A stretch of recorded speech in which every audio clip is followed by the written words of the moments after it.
gonna just kind of test her and you, right? So let's start with the walk and thinking about the box. Go left since we kind of work to the right side.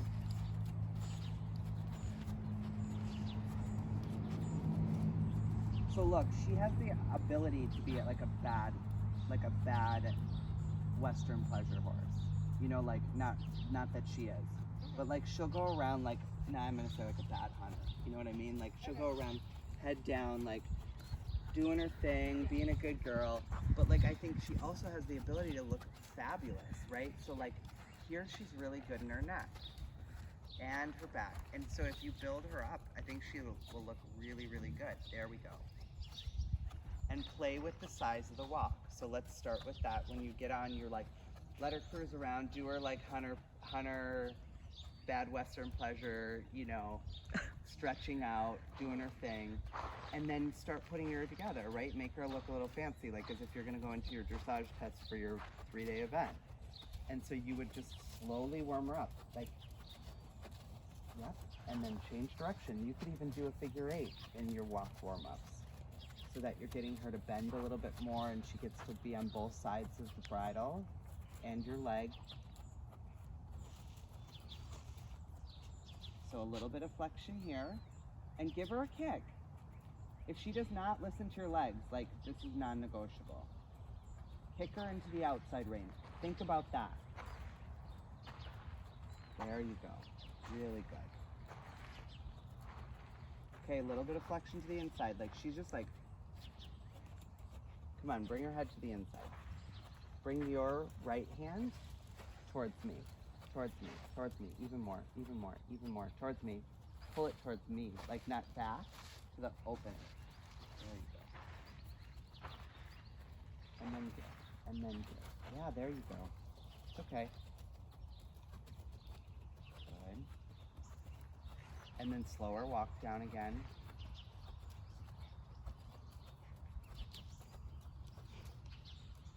Okay, good, good. And change direction. Get her to give in her neck, the lower part of her neck a little bit more. A little too tight. There you go. Good. And then May, then you're gonna send her into a trot. And if she doesn't listen, this is where you really need to work, is on the leg aid.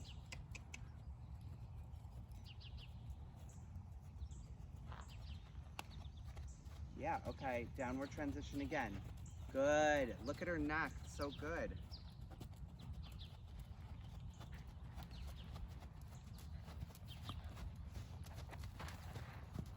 There you go.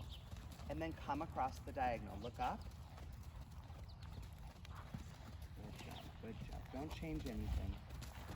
How's she feel? Good. That looks good. Should I change direction? Yep. Good. And a little bit of flexion to the inside. She's just a little bit tired, so that's okay.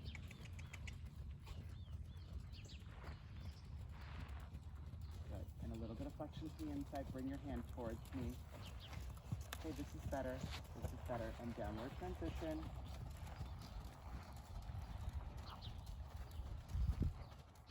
Good.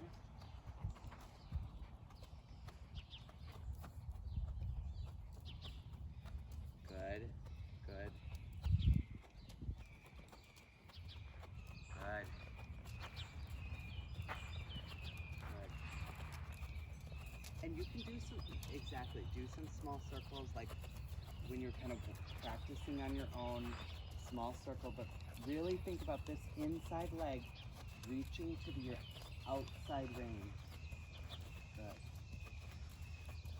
And then trot when you're ready. Okay, good. And then canter when you're ready. Let's do this side first. And think about your diamond. Point to point. Look up and look to the next point. This is so much better. Good. Come on. A little bit more. Oh. Point to point. That's okay. That's okay. Line to line.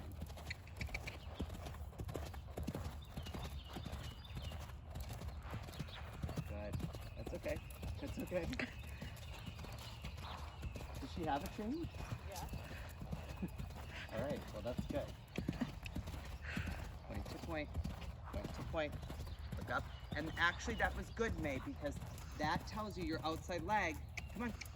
Good job. The outside leg wasn't on enough, right? So you need to ride her off the outside leg. Good. And now downward transition. And downward transition, and then back to the upward. So there, when she falls on her face a little bit, you have to give and let her do her thing. Okay. Like, make sure in the downward you don't hold her together. And so my advice would be downward transition, if you feel like she hangs there, down to the walk, up to the trot, and then do it again. Does that make sense? Yeah. Okay, now up to the trot and go the other direction. It's interesting because she's definitely getting more foamy now, especially with the canter. I'm sure it's like helps her to canter. And go left. And then try the dime in this direction. I mean, it'll be actually probably a lot easier. Great. Come on, a little bit more jump.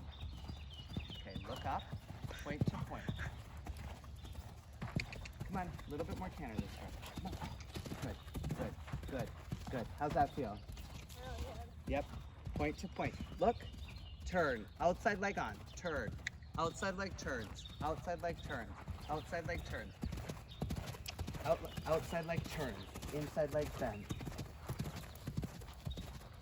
Good, and downward transition. Good job. Come on, send her forward, that's good. And now stretch her out, so let her go on a little loose rein and do the stretch down. There you go, don't let her out too quick. Remember, you have to ride this inside leg to outside rein, inside leg to outside rein. It can be even more stretchy. Watch the left hand, make sure your left and your right are equal. Even a little bit more stretchy. Look at her neck, same neck muscle. Same neck muscle, there you go, she's through, good. Change direction, slowly, slowly. And then you change your position. Good. Inside leg, right leg to left hand, right leg to left hand. Good. Come on, don't let her nose out too far. You want her to kind of touch her toes with this exercise. Good, good, good. Good. Even this direction, think about riding inside leg to outside rein so the right leg stretches up and under.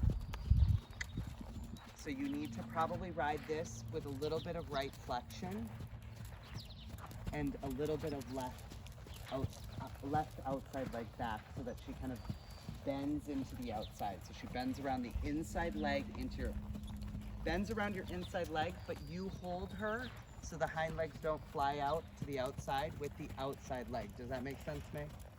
Yeah. Sort of. Yeah.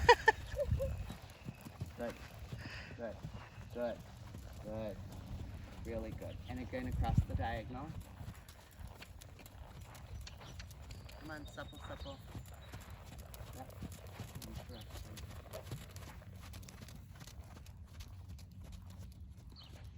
Really good, really good. Come on. No faster than this. A little bit of inside flexion. There you go. There's her neck. You feel that? Yeah.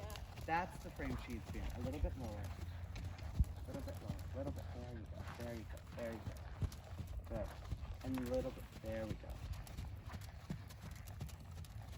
So now this is like the power that you need in the trot eventually. You can walk. This is the power that you need in the trot when you're starting to put her together, right, in that like little smaller package, but she's not strong enough to carry herself this way, right, when you start kind of putting her together and compressing her. And I mean that because her back needs to be able to like, you know, roll up underneath her seat, if that makes sense. Yeah. And be able to push that way, push like up against you.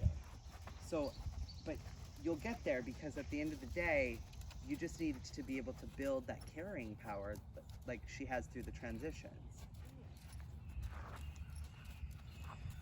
That's really good.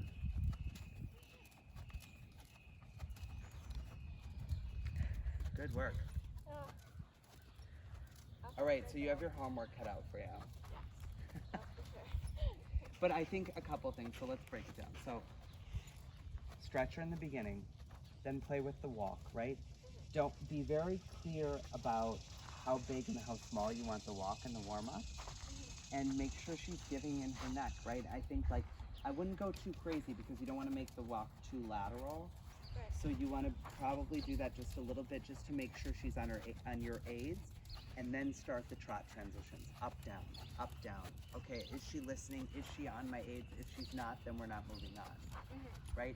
And then I would actually get right to the canter, right? And I would do the diamond, the way that you were doing the diamond, and I would add in, in the trot, I would add in those turn on the forehands if you need to.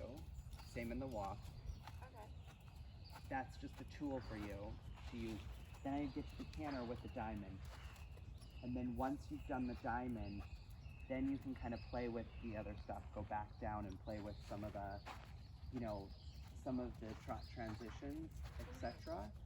to make sure that she's really listening to your leg and seat aids, and that she's staying soft. And if she gets heavy, you know exactly what you have to do. Right. A million transitions. Yeah. My young horse is like this, right? Like he's like, I'll cruise around, but like only if you hold me. And then you have to like do enough transitions that they finally get off your hands and actually are sitting on your, sitting underneath you with your seat. So that, I mean, listen, it's frustrating, but that's, I mean, she looked fabulous, right? Like she really comes through for you. So, and I think some of it, like, look, even if she's not like 100% comfortable, like, a little bit of my theory is like tough. You don't want her crippled, but like she can carry you, and you can work her body in a way that will help her feel better and help her get stronger. Because at the end of the day, I always say, like, the maintenance helps you get there quicker, which, but the way you ride them also, you can also help her get better in her body. Right. Yeah, that's true. I was trying to get her to carry me, like, with her head and her, Yeah. come in, I guess. Yeah.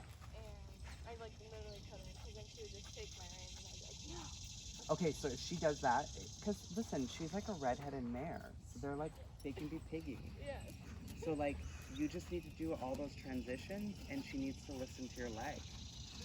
She's not convinced on the leg. No. She's like, and I think that's a lot because when you put your leg on, she needs to like know that that's business. Like, let's go, Right. So it was interesting because at the end she's like, oh no, I do not want to get hit by that whip. Like, Yeah. so when you put your leg on, she was like, they're in a stride instead of three. Okay. And I think even in the canter, I mean, we can work on it next time. Same thing as in the canter, right? Like when you canter, she needs to like know that it's canter. Like we aren't gonna build up to get you to canter, right? Like, so imagine it's like a volume.